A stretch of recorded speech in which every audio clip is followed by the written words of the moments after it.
Muy bien, pues vamos a por nuestra segunda sesión introductoria.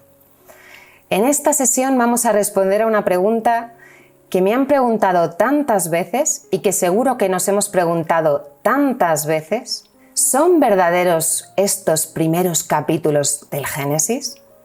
Bueno, antes de responder hemos de decir que la creación y la caída están relatados en 1, 2 y 3, en los 3 primeros capítulos del Génesis. Luego hay otros relatos que también nos van a importar para poder contestar a todas estas grandes preguntas, pero en principio las más importantes están en estos 3. ¿Qué son estos primeros capítulos? ¿Qué nos relatan? ¿Es de verdad? ¿Ocurrió? ¿Cómo es compatible esto con la ciencia? Esto es lo que siempre hemos querido saber. ¿Existieron Adán y Eva? No solo hemos querido saber, sino que cuando alguien nos pregunta por estas cosas, resulta incómodo. Había un gran teólogo, Daniel Hu, que dice que estos textos son textos misioneros. Estos textos llevan dentro una misión, comportan una misión. ¿Qué misión es esta? La de ser comprendidos, la de ser mostrados a toda la humanidad. Si realmente estos textos responden a estas grandes preguntas, imaginaros la importancia que tiene comprenderlos. Él decía que habían sido los textos más mal interpretados de toda la historia y que justamente esto es una obra de alguien que no le interesa que estos textos se sepan. Bueno, vamos a utilizar el mismo método del que hablamos en la primera sesión. Vamos a entender al autor humano y después vamos a entender al autor divino. ¿Qué tenemos que entender del autor humano? Pues como decíamos antes, lo primero que tenemos que entender es en qué género literario están escritos estos textos. No solo en qué género, en qué lengua. Todo el libro del Génesis fue escrito en hebreo. ¿Y cómo ha llegado a nosotros? Pues ha llegado en hebreo y ha llegado en griego. Tenemos los manuscritos, tenemos los papiros escritos en esta lengua, muy antiguos. Y las dos traducciones, tanto la hebrea como la griega, son muy parecidas. Casi no hay diferencias entre uno y otro. Los judíos escriben y cuentan cada una de sus letras. Por lo tanto, este es un texto que se lleva transmitiendo con mucha fidelidad desde el principio que fue escrito. Pero esta es la otra pregunta. ¿Cuándo fue escrito este texto? Para esto necesitamos situarnos en la historia de la salvación. Necesitamos situar y conocer cuál es la historia de este pueblo. Para esto necesitamos la estantería. Los libros del Pentateuco son 5, Génesis, Éxodo, Levítico, Números y Deuteronomio. Son los 5 primeros libros de la Biblia. Nuestros relatos están al principio de todo, al principio del libro del Génesis. El libro del Génesis tiene 11 capítulos que se diferencian del resto, desde el 12 hasta el 50. Tienen un género literario completamente distinto. Tienen un destinatario completamente distinto. Los 11 primeros capítulos están destinados a toda la humanidad, a todos los hombres y mujeres de todos los tiempos, mientras que desde el 12 hasta el 50 comienzan a contar una historia concreta, una historia de un pueblo. Esta es la historia de los patriarcas, Abraham, Isaac, Jacob, José, que acaban en Egipto, con Moisés, que será el que los libere de la esclavitud del faraón. Andarán durante 40 años por la tierra, por el desierto, hasta entrar en la tierra prometida. No entrará Moisés, sino que será Josué quien entre en la tierra prometida. Josué nombrará jueces que le ayuden a reinar y posteriormente el pueblo pedirá un rey. Quieren un rey para ser igual que los demás reinos de la tierra. Tendrán 3 importantes reyes, Saúl, David y Salomón. Esta es la monarquía, es cuando Israel se establece en toda la tierra prometida como una monarquía. ¿Qué ocurrirá? Pues las pobrezas, los pecados, las infidelidades vendrán y este reino se dividirá en 2, reino del norte y reino del sur. Y a partir de la división, 5 imperios invadirán toda la tierra prometida: imperio asirio, imperio babilonio, persa, griego y romano. El primero destruirá por completo el reino del norte. El segundo acabará con el reino del sur, con la capital y con el templo. Destruirá Jerusalén y mandará al exilio a todos los judíos. En este tiempo, todos los judíos, 587 a.C., todos los judíos serán expulsados de su tierra, el templo será destruido y perderán casi hasta su identidad. Es la época de mayor tristeza para el pueblo de Israel. Cuando está en el exilio, se da cuenta de lo que ha ocurrido, de cómo su infidelidad les ha llevado hasta allí y de que lo han perdido todo. Pero con el tercer imperio, el imperio persa, todo esto volverá a ver la luz. Ciro el Ungido permitirá al pueblo de Israel retomar sus tierras, reconstruir el templo y regir la tierra prometida según sus leyes. Es la época persa, que es la época de Esdras y Nehemías. Este es el momento en el que se van a poner por escrito todos los libros, los primeros libros del Antiguo Testamento. Estamos hablando de 500 años aproximadamente antes de Cristo. Y tener en cuenta que Abraham es de 2000 años antes de Cristo. Por lo tanto, desde Abraham hasta la época de Esdras y Nehemías han pasado 1500 años. 1500 años de transmisión oral. Y en unas circunstancias complejas. El pueblo que sale de Egipto, que atraviesa el desierto, que conquista una tierra nueva, que comienza a asentarse en diversos sitios, las diversas tribus, que comienza la monarquía. Este será el momento en el que más textos se pongan por escrito. Primero por la evolución de la escritura. Es cuando la escritura toma un desarrollo mayor. ¿Por qué? Porque los reinos empiezan a tener administradores. Hay otro tipo de necesidades en las que los escribas son fundamentales. La época del rey David, del rey Salomón, es en la que se fraguaron todos estos textos. Pero como os digo, no se ponen por escrito, editados finalmente, hasta el siglo V a.C., Esdras de Nehemías. Así que esto nos da mucha idea realmente de qué tenemos delante, de cómo hay que leer estos textos. Segundo punto importante, ¿quién los escribió? Se dice que los escribió Moisés, pero Moisés no pudo escribirlos todos, porque el libro del Deuteronomio al final narra la muerte de Moisés. Moisés fue uno de los escritores más importantes, sin duda, del Pentateuco, y seguro que muchos fragmentos del Pentateuco son suyos. Esto es una labor de investigación que lleva años y que los exegetas nunca se han puesto de acuerdo. ¿Cuántas fuentes hay? ¿Cuántos autores? ¿Cuándo se escribió esta? ¿Cuándo se escribió la otra? ¿Cómo se solaparon? ¿No? Realmente es un rompecabezas. Pero a nosotros lo que nos interesa es el texto en sí. El texto en sí tiene diversas manos, diversas autorías, porque fijaros, en tanto tiempo, ¿cómo no va a tenerlas, ¿no? Pero bueno, nos da una luz grande, escrito por judíos en estos momentos en los que están instaurando la tierra. Nos ayuda mucho a situar los textos y cómo se fueron forjando cada uno de ellos. Otro dato importante que os quiero mostrar es que estos textos no han caído del cielo, han sido escritos por manos humanas y han sido escritos con lo que el autor conocía. Muchas veces comprendemos la inspiración de la Sagrada Escritura como si el autor entrara en éxtasis, se olvidara de todo y empezara a escribir como con un dictado. Y esto no es así.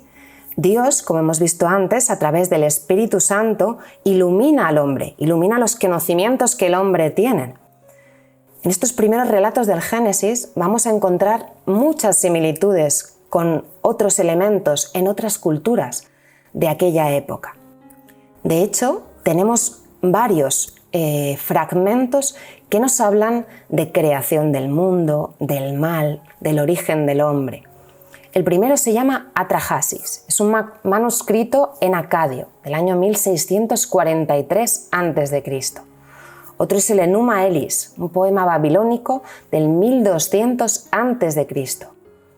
La epopeya del Gilgamesh, que es sumeria, también muy conocida, 2500 a.C. Y por último el mito de Prometeo, que es de la antigua Grecia, siglos VI y V. Merece la pena leerlos. Estos trataremos de conseguirlos para que podáis leeros, porque son realmente textos muy interesantes que nos van a situar y nos van a hacer comprender algo muy importante. ¿Por qué los símbolos son comunes a todas las religiones y culturas? ¿Por qué la serpiente siempre es el símbolo del mal? El agua, el símbolo de la purificación. ¿Cómo es posible que esto esté en la mente de todos ellos? Veremos por qué. No son caídos del cielo, están dentro de este conocimiento que el hombre tenía en aquel momento y que se preguntaba, igual que nosotros nos preguntamos hoy, ¿cuál es el origen? ¿Cómo Dios ha creado todo esto? Este Dios que se ha manifestado a nosotros, ¿cómo ha creado todo esto? Y estas son las respuestas que el Espíritu Santo puso en su corazón. Hay una frase que me encanta, que es de Aristóteles, y es que todo humano, todo hombre, por naturaleza desea saber. Estas preguntas que hoy nos preguntamos tú y yo, y que ellos también se preguntaron, son comunes a toda la humanidad. Todos queremos saber, queremos conocer las cosas en general, pero lo más profundo de nuestro ser, de nuestra razón, con más razones. ¿Y cómo conoce el hombre? Esto es muy importante que sepamos, porque si no, mezclamos constantemente, ¿no? El campo de la ciencia, el campo de la fe, el campo de la teología. El conocer del hombre tiene forma piramidal. Lo explico de manera muy sencilla. La base de esta pirámide la tiene la ciencia, el conocimiento científico, es decir, el conocimiento por todas las cosas materiales, aquello que puedo demostrar científicamente, que puedo comprobar, que puedo repetir. Es efectivamente un conocimiento demostrable con la mera razón. Pero encima de este conocimiento material, el hombre se pregunta más cosas, porque el hombre no solo es materia. El hombre, como veremos en estos capítulos, también es espíritu, es materia y espíritu, y por lo tanto tiene capacidad de ir más allá de lo material. Y se pregunta por cosas como el ser. ¿Qué es el ser? ¿Por qué el ser y no la nada? ¿Qué es la existencia? La existencia es comprobable, existimos, y es algo evidente, que está basado en hechos reales, en hechos científicos. Pero la pregunta va más allá. ¿Por qué existo? ¿Qué es esto? ¿Qué es el ser? ¿Por qué unos existen, otros no? ¿La muerte? Todas estas preguntas se plantean desde la metafísica, desde la filosofía. Se apoyan en hechos reales, en acontecimientos, en ciencia y van más allá. Y hay un último paso en nuestro triángulo, en nuestra pirámide, que es el campo de la teología, el conocimiento más alto del hombre. Es un conocimiento revelado, es un conocimiento al que yo, con la mera razón, no puedo acceder, sino que ha sido revelado por Dios. Pero está sostenido por los otros dos campos, por la ciencia, por la filosofía. Todo dato revelado tiene una cierta razonabilidad. No lo puedo alcanzar con la sola razón, pero es razonable. Tiene que serlo. Nuestra fe es razonable. Este es el camino que vamos a recorrer. Nos vamos a preguntar por estos datos revelados y vamos a ver qué razones hay para que así sean. Si somos capaces de comprender que en mi vida esto es así, porque si no es muy difícil. Iríamos por un lado con la fe y por otro lado con la razón. Y así no se puede vivir ni podemos entender los textos. Al final, si la Biblia es autor humano, autor divino, autor humano tiene razones para que así sea. El autor divino tiene más que razones, una luz muy potente que es la de la fe. Por lo tanto, ¿cuál es el problema? El problema surge cuando cruzo fronteras, cuando la ciencia concluye con algo que pertenece a la teología. Por ejemplo, el mundo no fue creado en 7 días, por lo tanto, Dios no existe. ¿Veis el salto? Dios no es objeto de conocimiento científico, por lo tanto, no es una pregunta a la que pueda responder la ciencia. Pero lo mismo le pasa a la teología. Dice la teología, Génesis 1 dice que el mundo fue creado en 7 días, y así fue. No le compete a la teología decir cómo fue creado el mundo. Son elementos materiales que le compete a la ciencia. Es la ciencia y la razón humana la que tiene que penetrar en estos conocimientos para poder enseñarnos y mostrarnos la grandeza que es el hombre, que ha sido dotado con esta razón de poder penetrar en la realidad y conocerla en profundidad. Por lo tanto, a la teología no le compete decir cómo fue creado el hombre, cómo fue creado el mundo. Eso es un campo científico. Y constantemente atropellamos uno y atropellamos el otro. Y de aquí viene la confusión. Así pues, lo que hoy vamos a ver, lo que en este camino vamos a ver, pertenece al dato revelado. Pero ¿cómo lo vamos a hacer? Lo vamos a hacer preguntando al dato revelado si esto que ha sido revelado a los hombres tiene sentido en mi vida. Si esta pirámide en la cumbre tiene algún sentido para el resto de lo que vivo, tanto en el campo de la ciencia como el del pensamiento, como el de la propia experiencia humana. Solo así podremos penetrar en profundidad en lo que estos relatos entrañan. Por lo tanto, ya sabemos qué tipo de literatura tenemos, cómo la hemos recibido, quiénes han sido sus autores y a qué pertenece. Pertenece al ámbito de la teología. Pero, ¿en qué género literario están escritos? ¿Es un evangelio? No. ¿Es una carta? Tampoco. ¿Es un libro narrativo? Aquí vienen 1000 preguntas. Los judíos al principio decían que esto era género sapiencial, pertenecía a la literatura sapiencial, muy probablemente porque fueron escritos y formulados por los grandes sabios de Israel, grandes personas de oración que se preguntaban esto en su corazón y Dios les reveló. Pero a mí la definición que más me gusta y que creo que no es discutida por venir de quien viene es la de prehistoria teológica. Y así la hizo San Juan Pablo II. San Juan Pablo II hablaba de la prehistoria teológica que nos narran los primeros relatos del Génesis. ¿Y por qué? Prehistoria. Prehistoria porque es el comienzo de la humanidad. No solo es el comienzo de la humanidad, sino es el comienzo del tiempo, el comienzo de la historia, el comienzo de todo. Estos relatos acontecieron. Veremos la importancia que es entender y comprender, sobre todo, que el relato de la caída ocurrió, que es histórico. Ahora bien, teológica. ¿Por qué teológica? Porque de estos acontecimientos no tenemos testigos. Muchas veces nos imaginamos que la Sagrada Escritura ha sido escrita como hoy hacemos, ¿no?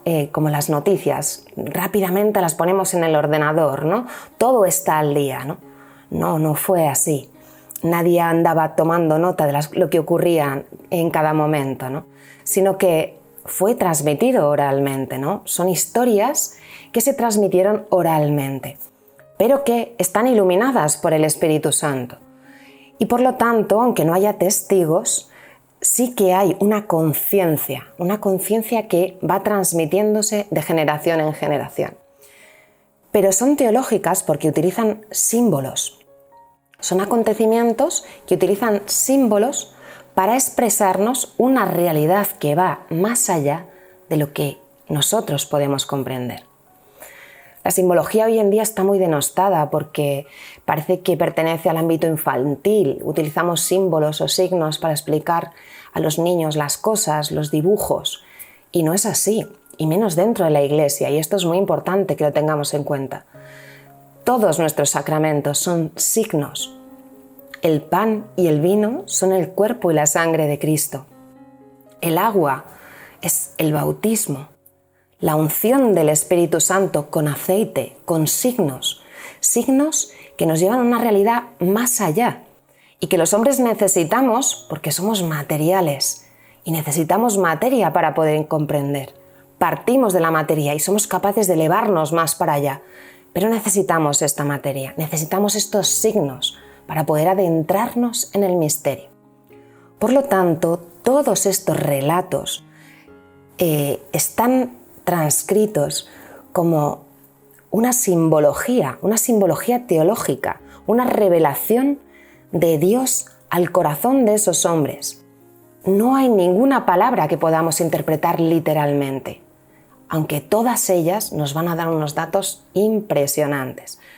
El error es interpretar literalmente. Si yo interpreto literalmente que lo que comulgo cada domingo es solo pan, estoy errando, ¿no? Pues esto es exactamente igual. A partir del pan comprendo el sacrificio de Cristo, comprendo que Cristo se hace presente, pero es necesaria la fe, es necesario este conocimiento. Por lo tanto, prehistoria teológica. En ella van a aparecer formas de toda conciencia religiosa, como os decía antes. Hay elementos que son comunes a toda religión, comunes a toda cultura, desde entonces hasta hoy, hasta las culturas más primitivas. Todo hombre es religioso por naturaleza. Siempre el hombre de todo tiempo ha levantado su vista al cielo y ha dado culto a Dios, a distintos dioses que iremos viendo. Y con una misma metodología, con una misma simbología, con unas mismas preguntas en su corazón. Pues bien, los relatos del Génesis van a tomar un sustrato de todo esto y lo van a elevar. Veremos hasta qué posición, ¿no? Lo van a elevar hasta el punto de que son verdades permanentes de la conciencia humana. El significado de estos relatos sigue teniendo validez hoy. Así que, ¿cómo respondemos a esta pregunta? ¿Qué son los relatos desde el Génesis 1 hasta el Génesis 11? Sabiendo que es prehistoria teológica, ¿qué podemos decir? Pues decimos esto, que son eventos históricos reales, descritos de forma simbólica y figurativa. No apartemos una ni apartemos la otra. Hubo un Adán y hubo una Eva. ¿Existieron? Claro que sí. Ahora, ¿cómo me está relatado? ¿Eran sus nombres? Esto es el símbolo, la forma, para que yo entienda más allá de esta realidad. A pesar de la dificultad que encierran, es decir, la simbología y la teología, merece la pena adentrarse en ello y profundizar en ello, porque en estos relatos vamos a encontrar respuestas a estas grandes preguntas. Cuando uno vuelve al origen, encuentra el sentido de muchas cosas, y cuando este origen ilumina el final, muchas más. Todo esto tiene consecuencias muy importantes para nuestra vida. Si yo sé por qué he sido creado y para qué he sido creado, mi vida empieza a vertebrar un sentido concreto. Si yo sé cuál es el destino de esta vida, conociendo el origen y conociendo el destino, las decisiones que yo tome a lo largo de mi vida irán siempre dirigidas a esto. No voy perdido por el mundo. No voy. Si yo sé quién soy, si soy mortal, si soy inmortal, ¿qué me pasará después de la muerte? ¿Existe otra vida? Fijaros, todo lo que acontezca, el sufrimiento, la enfermedad, se encara de otra manera. Si yo comprendo por qué existe el mal en el mundo y por qué puedo convivir con el mal en el mundo y por qué el mal no tiene la última palabra, cuando vienen los problemas, las cosas cambian. Realmente esto es una luz tan potente, que si todo el mundo conociera lo que hay aquí dentro, saltarían muros para poder conocer. Tenemos una oportunidad y hay que hacerlo en presencia del Espíritu Santo, pero yendo paso por paso, ¿no? Vamos a hablar de grandes experiencias, ¿no?, de la conciencia humana. No son un recuerdo del pasado, no es algo que se nos transmitió y que ha sido superado, sino que cada una de las respuestas que vamos a ver tiene que ver hoy con mi vida, con quién soy, lo que me pregunto, lo que siento, lo que me hace sufrir, lo que me saca de mis problemas, lo que me saca de mi tristeza. Son situaciones actuales y esta es donde se encuentra su verdad, anclada su verdad. No es una verdad científica, como ahora vamos a ver, es una verdad vivida, una experiencia real. Y luego es muy importante porque muchas veces esto nos pasa desapercibido, pero Jesús muchas veces hace referencia a estos relatos durante el Evangelio. Va a hablar, en el principio mujer y hombre los creó. Va a remitir a ellos, no solo eso, sino sus apóstoles también. Por lo tanto, si tenemos que contestar, ¿son verdaderos estos relatos del Génesis? Hay que tener en cuenta dos cosas. La Sagrada Escritura tiene encerradas dos verdades, que son realmente las verdades con las que se estructura el mundo. Una verdad de tipo semita, que decimos los biblistas. ¿Qué es una verdad semita? Pues es una verdad basada en la confianza, en el testimonio del otro. Se constata en el tiempo. Es una verdad con la que vivimos cada día. Parece que es como un poco infantil y no. Yo voy todos los días a trabajar y no tengo que mirar en Google Maps que mi oficina sigue en el mismo sitio. Y mis hijos todos los días se comen la comida que les pongo y ellos no tienen que comprobar que no les enveneno, ¿no? Esta verdad es una verdad que se adquiere con confianza, con fe. Hacemos actos de fe constantemente. Y luego hay una verdad griega. La verdad griega es la verdad de la adecuación entre el intelecto y la realidad. A esta verdad sí se puede acceder solo por la razón. Es decir, yo compruebo las cosas que en realidad son y aprendo de ellas y puedo demostrarlas por el solo uso de la razón. Estas dos verdades se encuentran intrínsecamente unidas en todo hombre, en nuestra vida en general y por lo tanto también en la Sagrada Escritura. Pero la verdad de la Sagrada Escritura las lleva a su plenitud, porque aunque las dos acontecen en los textos bíblicos, hay una que las engloba y es la verdad salvífica. La Biblia contiene la verdad para nuestra salvación y la contiene sin ningún tipo de error. Y esto es lo que nos muestran los textos del Génesis.